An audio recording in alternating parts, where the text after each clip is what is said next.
এই তোদের মতো ছেলে পেলে থাকতে বাবা মা রাস্তায় কেন রে? হ্যাঁ, আমার তো ইচ্ছে করতেছে যে তোদেরকে কাঁচা কঞ্চিতে পিটাই আমি।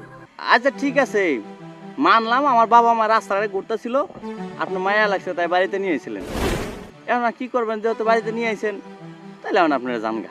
এই এমনি এমনি তো যাব না, তোদের বাবা মার যে সমস্যা হয়েছে আগে এটার বিচার করব, তারপরে এখান থেকে যাব। নেতা সাহেব কি বিচার করবেন এখানে? বিচার করার মতো কিছু নাই তো এখানে, বিচার করার মতো কিছু দেখতেছি না তো এখানে। হ্যাঁ ঠিকই তো, এখানে বিচার করা কি আছে? বিচার করা তো কিছু আমি দেখতেছি না। ওই মা আমাকে বোনের বাড়িতে যাওয়ার কথা ছিল, যাই নাই, মনে হয় রাস্তাঘাটে বসে ছিল। অনেক কিছুই আছে, আগে আমাকে বল যে তোদের বাবা মা রাস্তাঘাটে কেন?